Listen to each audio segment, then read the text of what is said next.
അധികം ആർഭാടമൊന്നും ഇല്ലാണ്ട് വളരെ എളുപ്പത്തിൽ നമുക്ക് ഉണ്ടാക്കാൻ പറ്റിയ ഒരു കിടിലൻ ചമ്മന്തിൻ്റെ റെസിപ്പിയാണ് കേട്ടോ. ഇത് ചോറിൻ്റെ ഒപ്പമൊക്കെ അന്യായ കോമ്പിനേഷനാണ് കേട്ടോ. ഇതുണ്ടെങ്കിൽ വേറൊരു ഐറ്റം വേണ്ട ചോറിൻ്റെ ഒപ്പം. വീഡിയോ കാണുന്ന പലരും നമ്മളെ ഇതുവരെ ഫോളോ ചെയ്തിട്ടില്ല, അപ്പോൾ ഒന്ന് ഫോളോ ചെയ്യുക കേട്ടോ.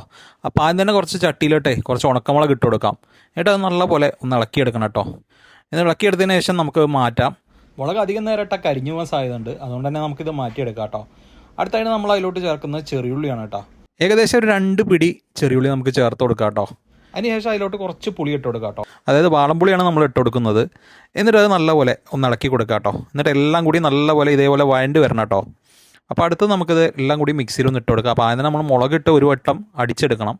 എന്നിട്ട് അതിന് ശേഷം വേണം നമ്മൾ ഈ ഉള്ളിയും പിന്നെ പുളിയെല്ലാം ഇട്ട് കൊടുക്കാൻ. അതിനുശേഷം ആവശ്യത്തിന് ഉപ്പും കൂടി ഇട്ടതിന് ശേഷം നമുക്ക് നല്ലപോലെ ഇതേപോലെ പേസ്റ്റ് പോലെ അടിച്ചെടുത്ത് നമ്മൾ അടിപൊളി ചമ്മന്തി റെഡി ആയിട്ടോ.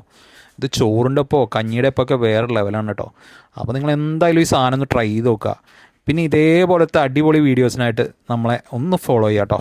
പിന്നെ ഒന്ന് ലൈക്ക് ചെയ്യുക. പിന്നെ വീഡിയോ ഇഷ്ടപ്പെട്ട ജസ്റ്റ് ഒന്ന് കമൻറ്റ് ചെയ്യുക കേട്ടോ. അപ്പോൾ നമുക്ക് ഇതേപോലത്തെ ഒരു അടിപൊളി വീഡിയോ ആയിട്ട് അടുത്ത വട്ടം കാണാം കേട്ടോ.